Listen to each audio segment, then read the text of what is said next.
Olá, começamos agora mais um Frente a Frente. Hoje aqui conosco para a entrevista o indigenista, professor, doutor, escritor, cientista social e político Jorge Vieira, que atua no corpo docente do Centro de Estudos Superiores de Maceió, o SESMAC. E com ele vamos fazer uma análise do Brasil em várias áreas do governo do presidente Temer, o governo que pode ser considerado de transição até 2018. Um governo conturbado por escândalos com dinheiro público como nunca se viu na história recente do país, marcado por denúncias de corrupção que envolvem o próprio presidente e parte dos seus ministros, não é? E colaboradores mais próximos, além do desmonte de áreas estratégicas para o país. Professor, inicialmente eu agradeço a sua presença aqui no Frente a Frente, não é?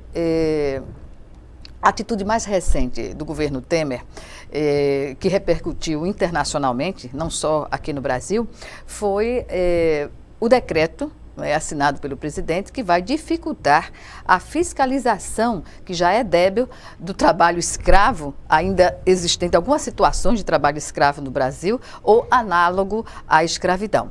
Então, diante dessa questão, como o senhor analisa o que está acontecendo no país?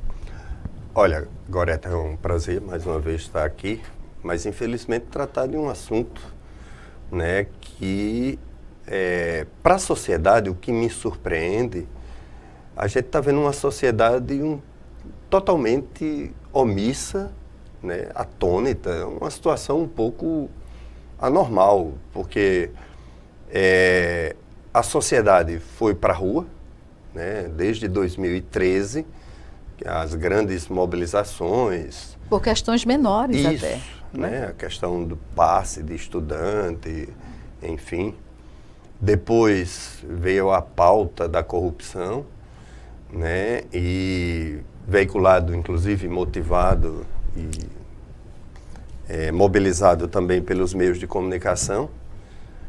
E é incrível que essa mesma sociedade, essa mesma massa, né, monitorada e mobilizada pela classe média, né, com seus instrumentos, né, como eu citei, os meios de comunicação e outros setores da sociedade, como o setor empresarial, enfim, com algumas bandeiras.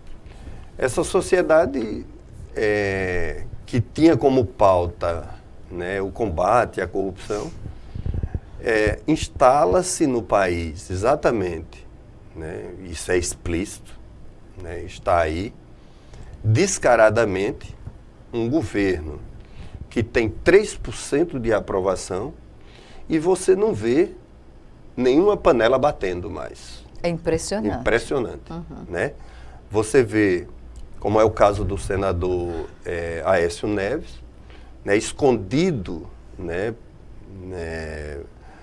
por trás da porta, né, de seu apartamento, né, com um julgamento, né, descaradamente pelos seus pares para protegê-lo, né, onde... Até porque grande parte também tem pendências judiciais. Né? Cerca de 70% dos seus colegas têm também, como se diz no popular, culpa no cartório, né?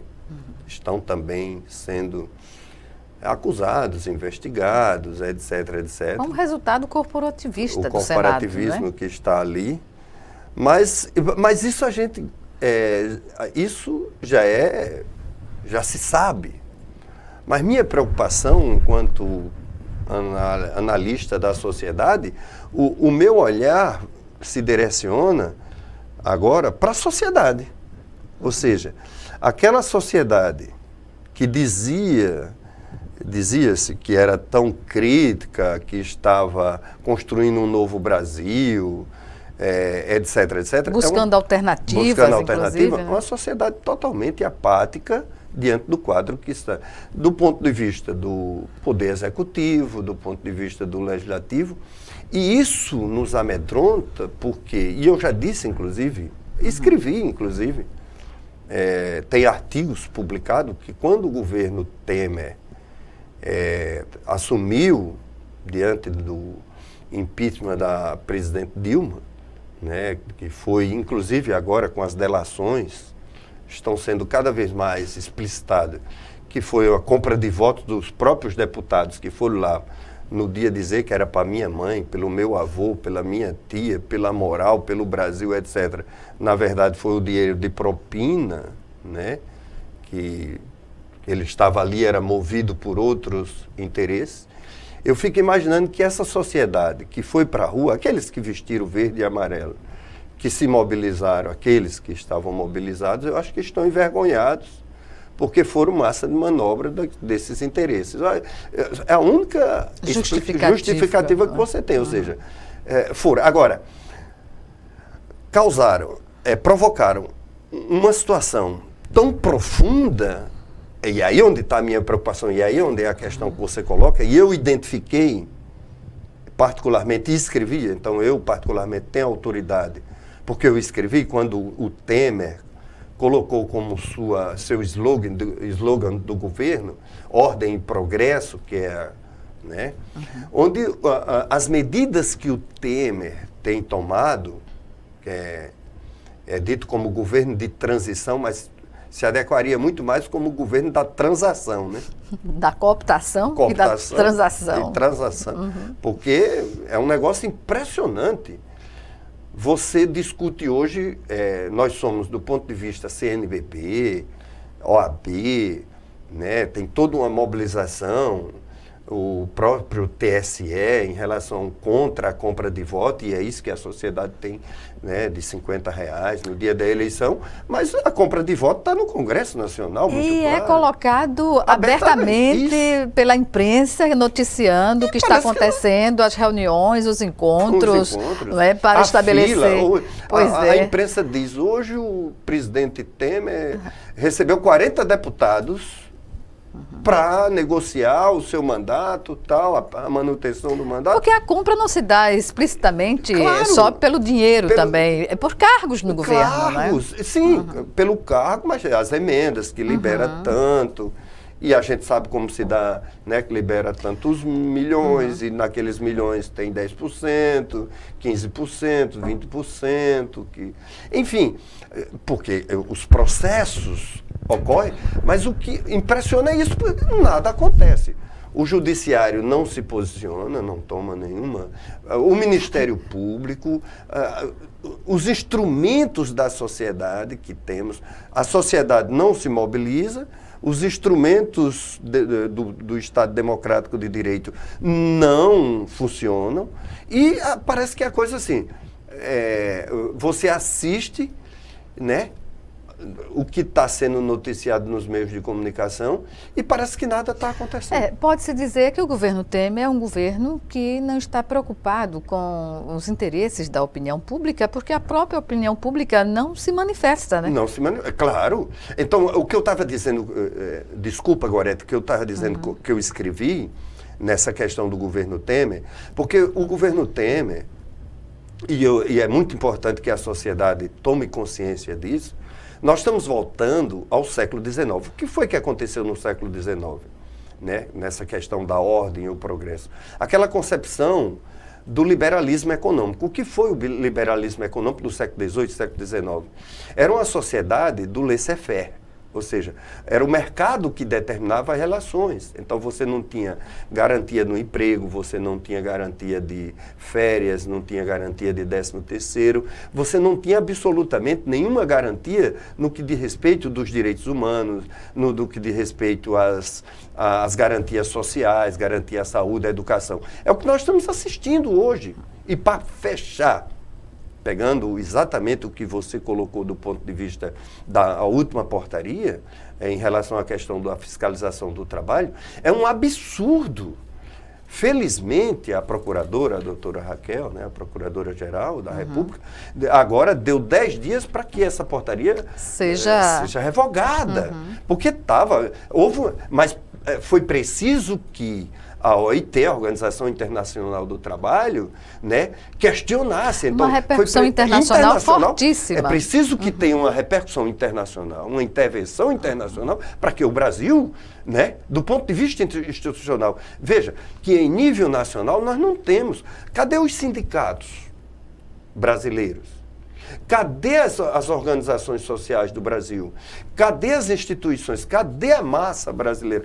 Cadê os trabalhadores brasileiros? É isso que eu estou me perguntando. É isso que eu estou ficando atônito, sem entender por que a sociedade brasileira encontra-se de braços cruzados e todos aqueles direitos que estão consagrados na Constituição Federal de 1988 estão todos indo de água abaixo, né, dentro do ralo. Pois é, nessa questão dos decretos, não é, há esta esperança, não é, o que aconteceu com o decreto anterior, que o presidente Temer praticamente escancarou a extração mineral na Amazônia e que isso representa, do ponto de vista tecnológico, do ponto de vista estratégico do país, entregar o ouro às multinacionais, isso, né? Isso. Nós temos como exemplo aqui a condição do Brasil ter 98% das reservas do nióbio, né?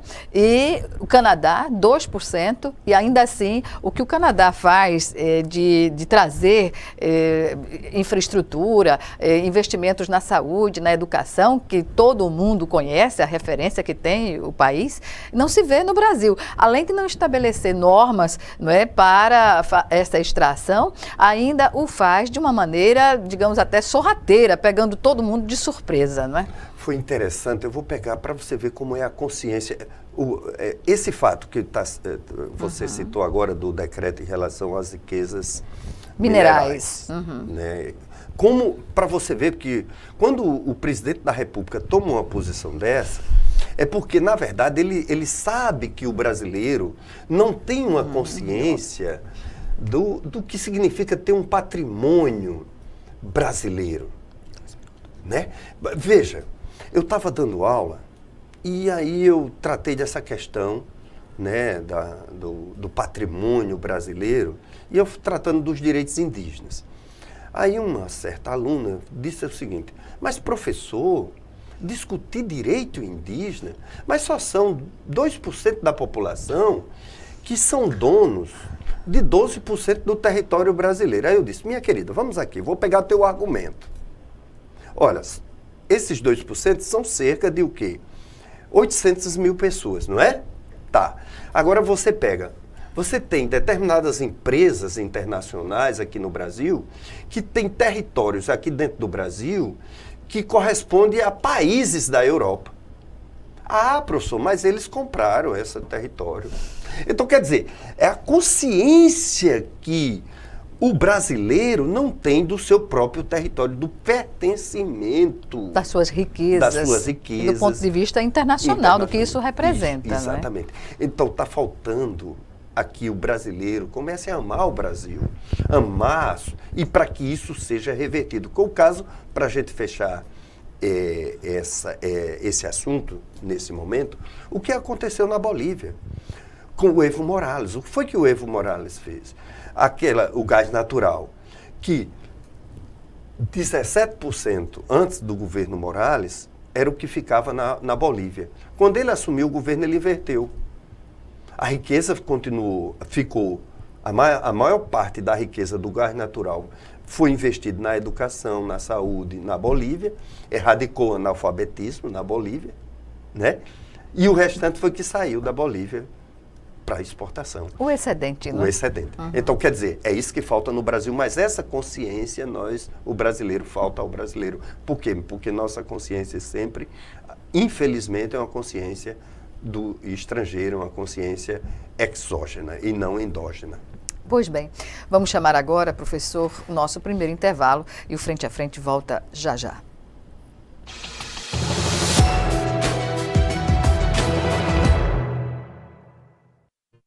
Incentivar o diagnóstico precoce para HIV é um modo de a igreja contribuir com a sociedade. Muitas pessoas descobrem tarde que estão doentes e acabam falecendo sem ter acesso aos recursos do tratamento. Ajude a difundir a campanha e cuide bem de você e de todos os que você ama. Faça o teste HIV. O teste é gratuito, sigiloso e um direito da pessoa. Há 64 anos, a LBV acredita no Brasil e investe para que a nossa gente tenha uma vida mais digna e feliz.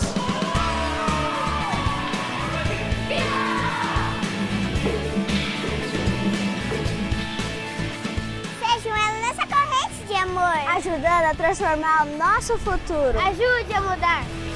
Acesse lbv.org e colabore.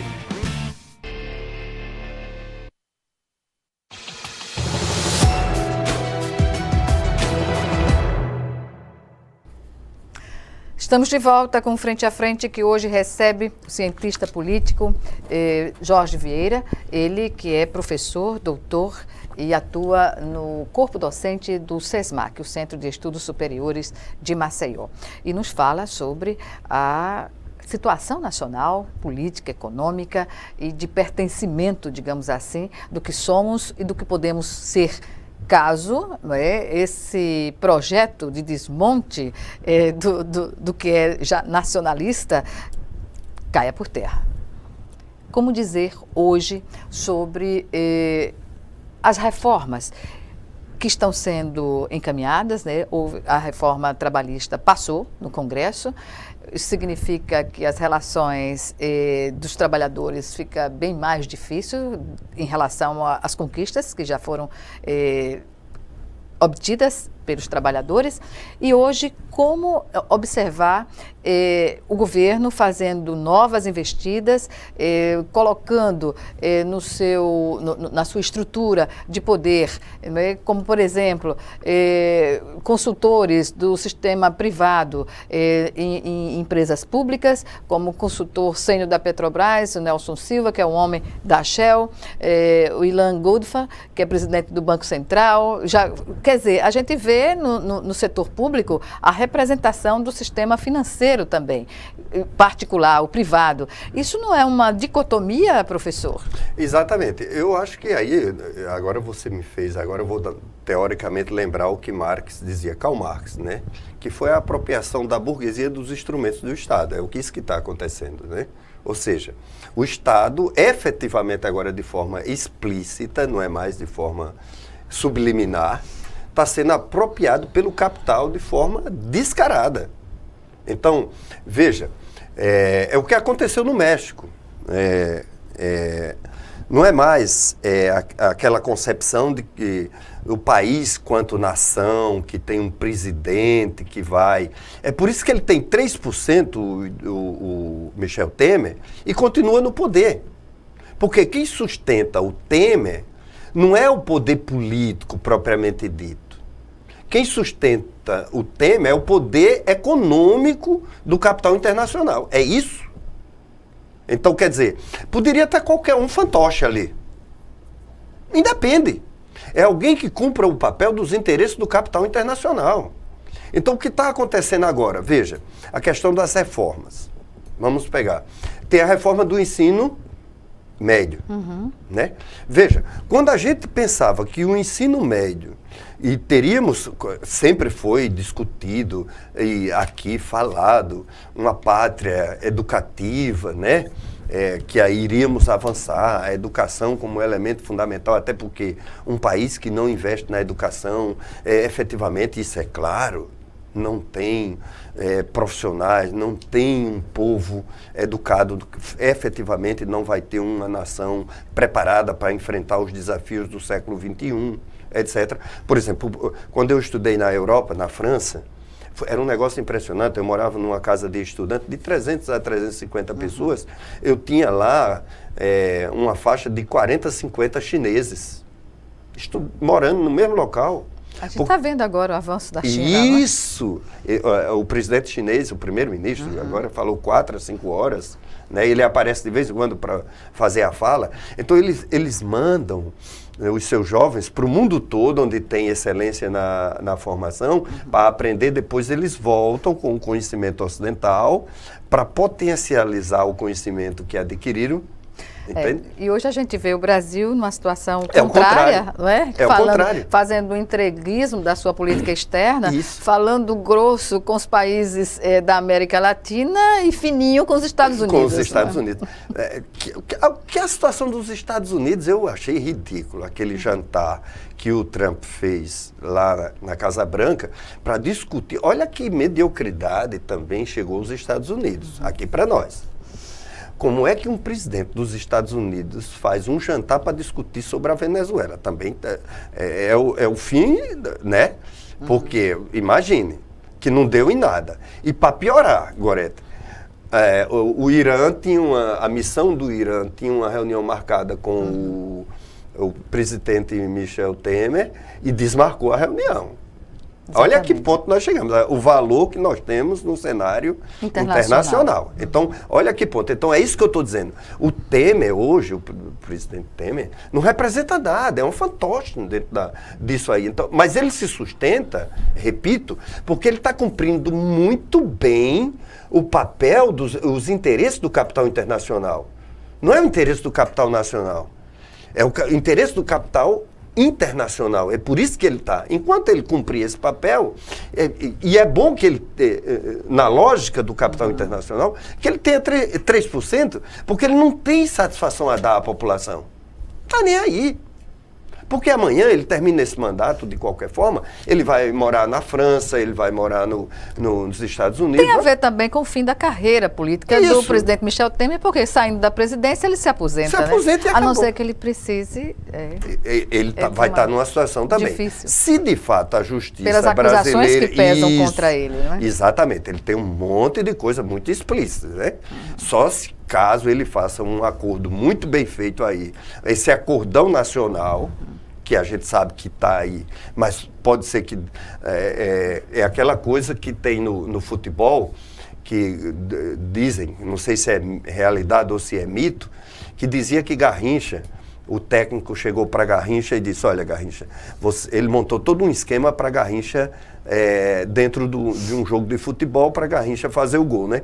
Aí Garrincha perguntou, mas vem cá, mas combinou com o time adversário para que eu pudesse fazer isso? Não, então é a mesma coisa, pode ser que o Michel Temer montou todo o esquema, a estratégia dele, mas não sabe o amanhã, né? Porque pesa sobre ele e acusações gravíssimas. Por exemplo, aquilo do jornalista da Globo ligar para ele, ó, presidente, e aí, beleza, tudo bem, como é que tá? E ele, onde já se viu num país sério do mundo você ligar para um presidente assim, e aí, não, sou eu, presidente da República. Não, para aí, me poupe, né? Não é assim. A relação não se estabelece. Não se estabelece dessa forma. Quando há respeito. Quando há respeito. Então, quer dizer, hoje a presidência da República virou um nada. Não representa nada. Então, é isso a que chegou o Gedel. Né?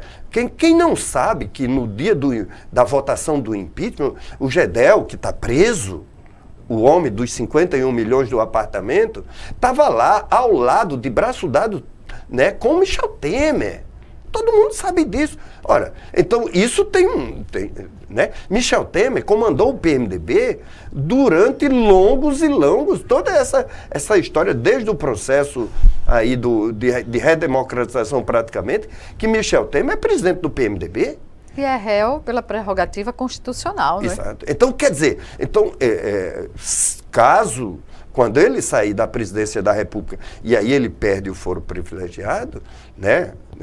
Então, ele vai ter que responder por essas questões.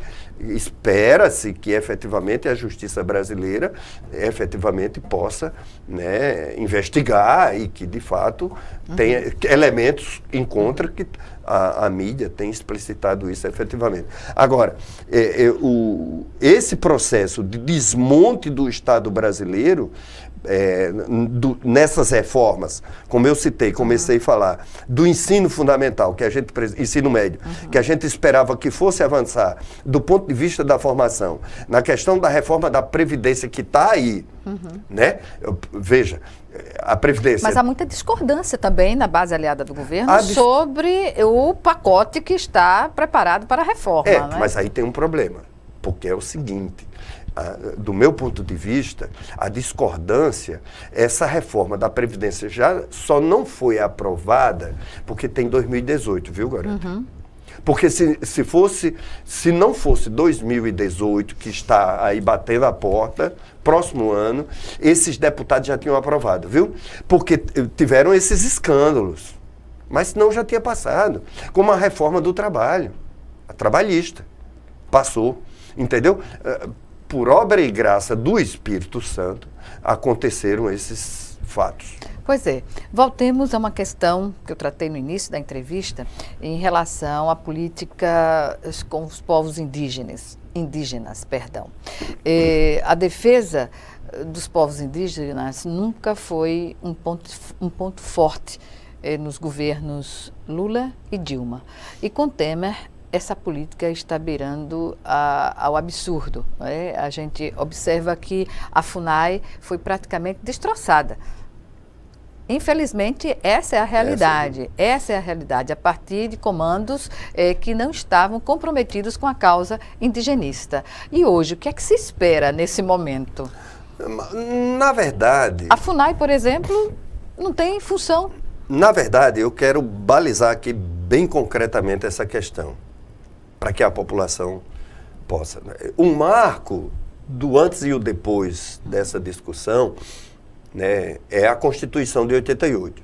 Ou seja, antes de 88, do ponto de vista do ordenamento jurídico brasileiro, antes de 88, como o índio era tratado do ponto de vista da legislação constitucional e infraconstitucional, ele era tratado do ponto de vista da tutela, então ele era considerado relativamente capaz, ele era tratado como silvícola, ou seja, aquele que mora na selva, e ele era tratado, o artigo 1º da Lei 6.001 do Estatuto do Índio é muito explícito, que o índio deve ser progressivamente integrado à sociedade nacional. Ou seja, ou dito de outra forma, o índio tem que deixar de ser índio, entendeu?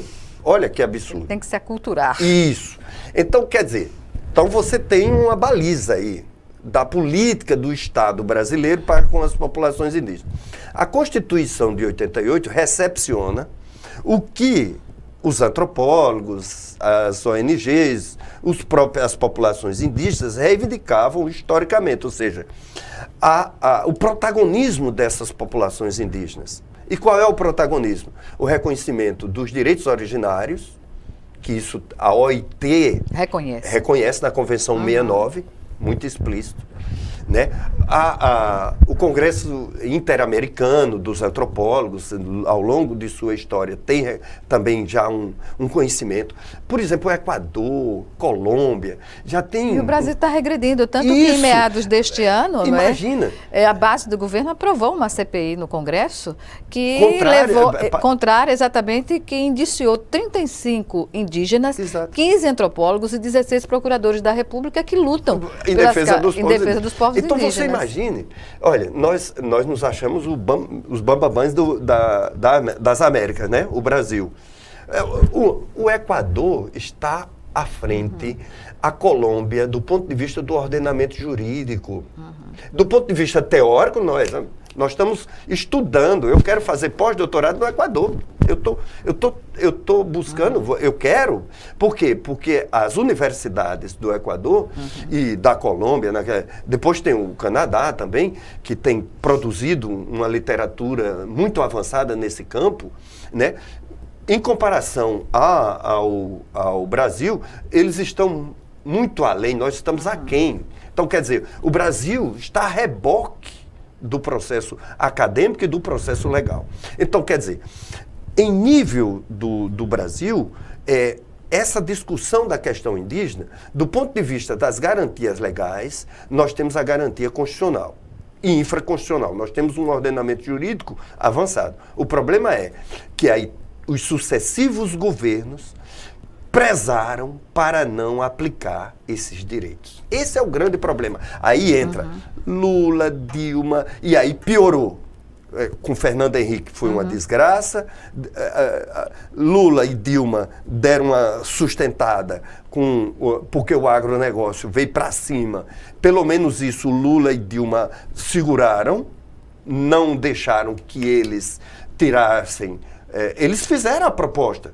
O poder do agronegócio, isso que o Michel Temer está colocando agora com as portarias, cedendo ao agronegócio, o Lula e a Dilma, eles vieram também, e eles não cederam. Isso temos que reconhecer.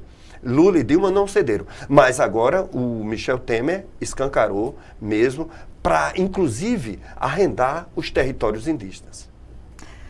Bem, vamos chamar agora mais 1 minuto de intervalo e o Frente a Frente volta já já.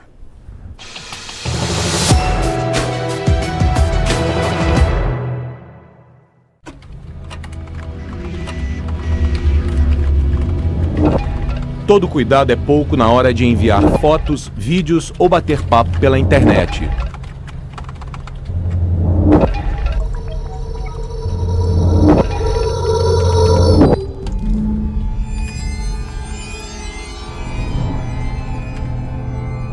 Preserve a privacidade de sua família. O que é urgente para você? Para muita gente, a prioridade é vencer a pobreza. A LBV faz demais pelas crianças, né? Muito obrigada de cuidar dos meus netos, da educação que eles necessitam. Quando a LBV chamar, diga sim.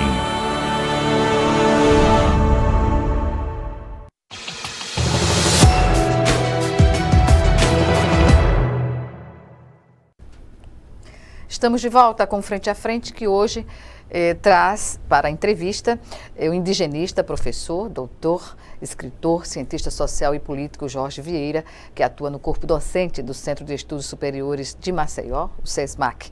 Com ele estamos fazendo uma análise do Brasil, do que está acontecendo em várias áreas do governo, não é? No governo do presidente Michel Temer, e como isso pode ser considerado dentro das relações de forças políticas existentes no país. E o que resta à sociedade. A sociedade que está perplexa e não consegue se mobilizar contra um programa de governo que não foi votado pela sociedade, não é?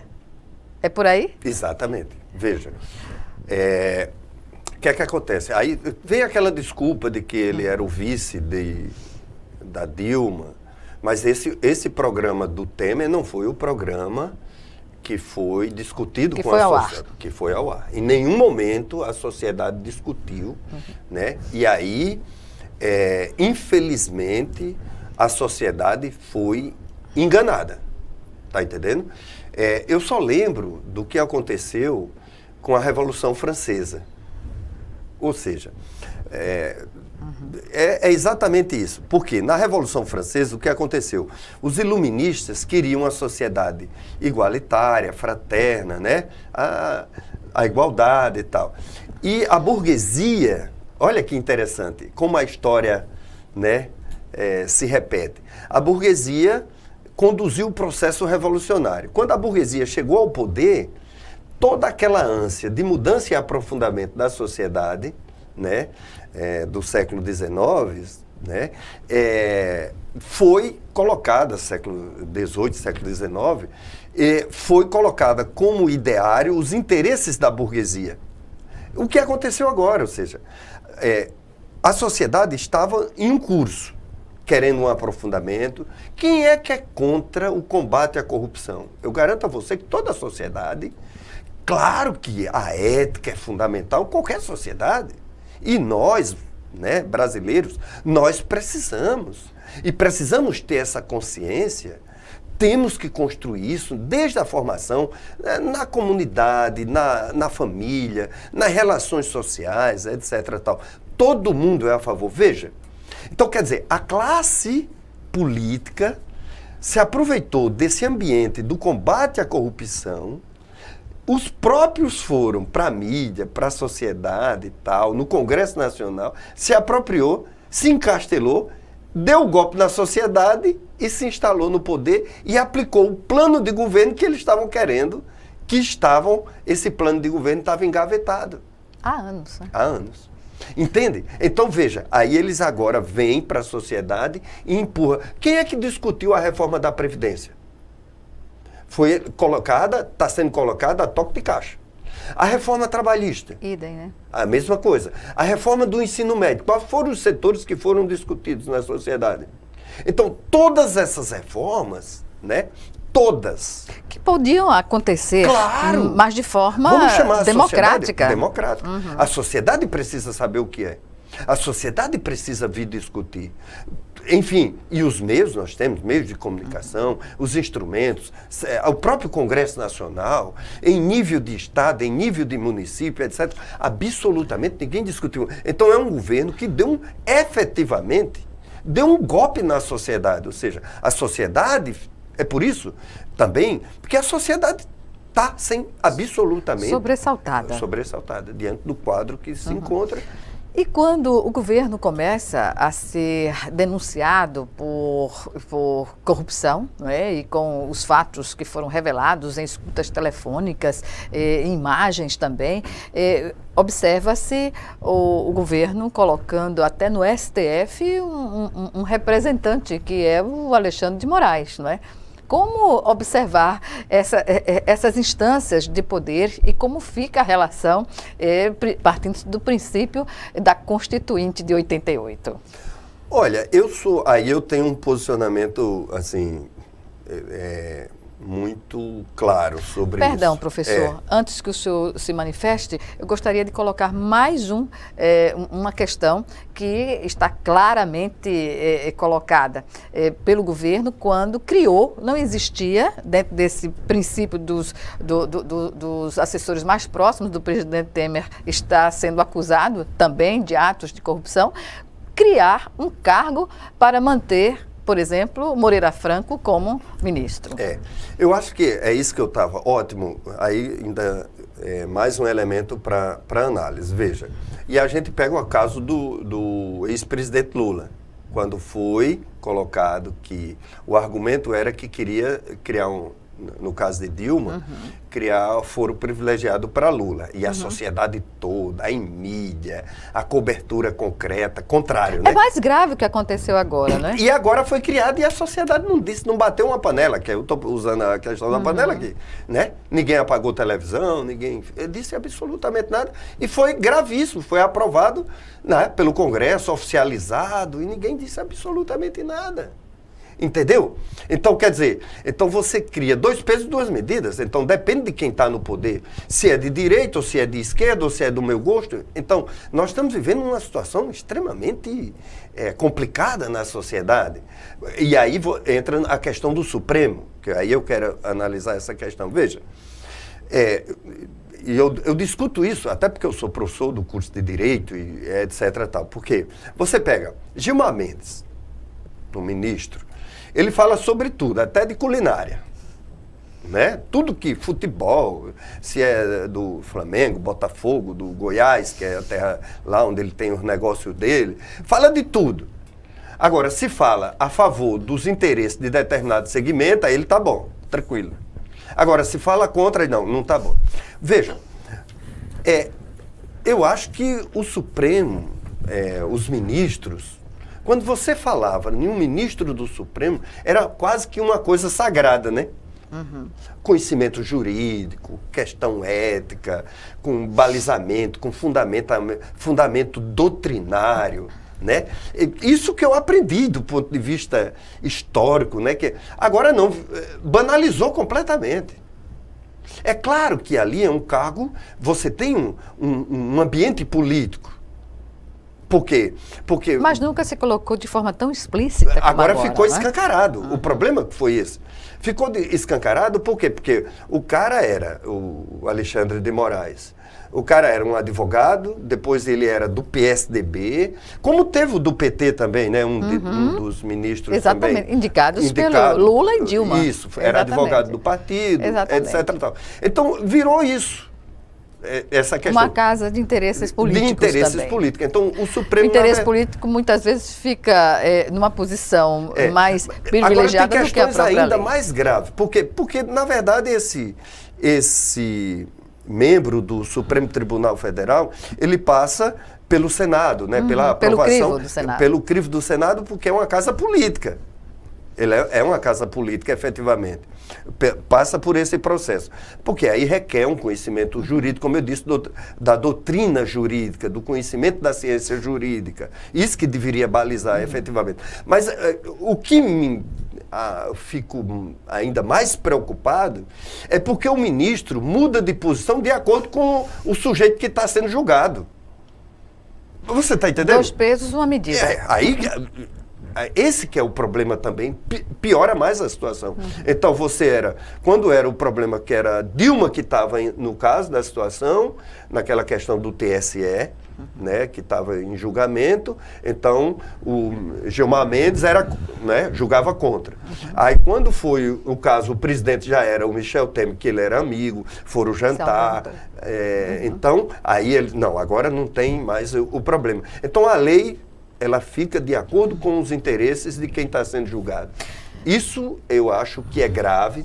Nós estamos vivendo um momento no país extremamente complicado, né? Por quê? Porque você descaracteriza totalmente princípios éticos, o princípio da ciência jurídica, qualquer baliza, qualquer valor, qualquer referencial perde, e isso nós estamos passando para a sociedade, passando para os nossos filhos, passando para os jovens. Para o jovem uma mensagem que é o seguinte: tudo vale, depende dos interesses de quem está no poder. É terrível, não é? Aí é terrível. Pois é. Professor, diante do que a gente tem acompanhado, um balanço que poderíamos fazer sobre os principais retrocessos, não é, desse período da política nacional e do governo, a gente observa aí o desmonte dos bancos estatais, que pode favorecer o interesse da privatização desses bancos, né, porque a redução dos serviços já é notória. E temos também o desmonte dos programas sociais, nós temos o congelamento dos investimentos públicos por 20 anos. Tudo isso, somado, cria uma situação de insolvência na prestação do serviço público no país. Como ter uma perspectiva sobre essas questões? Olha, aí eu coloco de forma muito clara: nós estamos construindo esse programa do governo que está em curso, está construindo uma pirâmide extremamente complicada. Desigual. Desigual, porque você vai ter uma classe social lá em cima que vai ter uma ligação direta, com voo direto para a Europa e para a América do Norte, para passar final de semana, abastada mesmo, financeiramente, etc. E a desigualdade social, a base social, no caos. Não tenha dúvida que vai ser isso. Por quê? Porque a precarização, veja, vamos pegar o estado de Alagoas. O estado de Alagoas, efetivamente hoje, depende de repasse de verbas federais, dos programas sociais. Ainda que o estado de Alagoas tenha uma posição hoje confortável em relação a outros estados, que tem superado a crise econômica, não é? Deva-se a forma, e deva-se a forma como o atual governador Renan Filho está conduzindo o estado. E o secretário da Fazenda, que fechou e não foi para um caminho fácil. Exatamente. Exatamente. Isso, aí a gente tem que parabenizar o governador Renan Filho, porque foi ele que escolheu o secretário, né? Efetivamente. Você tem o secretário de acordo com a linha que o governo quer, né? E ele escolheu bem. Então, nós temos um governo que tem as finanças sob controle. Então, nós temos um Estado que está caminhando com tranquilidade, pagando funcionalismo, né? Investindo. Você tem obras, tem saneamento básico, você tem... Eu ando o Estado todo, viu? Porque eu não sou um intelectual de sala de aula somente, não, de 4 paredes, não. Eu ando efetivamente nas aldeias, nas comunidades, quilombolas, movimento social. Eu conheço e ando. Todo final de semana eu estou efetivamente rodando no estado de Alagoas e eu escuto o povo. E eu estou estradas sendo asfaltadas, etc. Então, o estado de Alagoas tem essa situação estruturada. Mas nós dependemos muito dos repasses. Das transferências federais. Claro. Então, porque a principal economia de Alagoas, a cana-de-açúcar, está em crise. Está entendendo? Então, nós temos o Estado como um elemento fomentador da economia. Então, se você não tivesse um governador com um perfil desse, efetivamente nós estaríamos numa situação caótica. Então, quer dizer, os programas sociais, a intervenção do Estado de uma forma equilibrada é fundamental para o desenvolvimento. Isso que está sendo feito no Estado de Alagoas é preciso que seja pensado em nível de Brasil. Ou seja, uma economia que efetivamente tenha um Estado forte e que não possa precarizar e terceirizar e deixar que o capital internacional domine a nossa economia. Quem diria, né? Estamos... Estamos remando ao contrário. Pois é. Em nível federal. Estamos remando exatamente ao contrário do que acontece no estado de Alagoas. Professor, infelizmente chegamos ao fim da nossa entrevista e aqui eu agradeço mais uma vez a sua participação. Estou sempre à disposição. Obrigada. Obrigada a você também que nos assistiu e até o nosso próximo encontro aqui, frente a frente, também com você.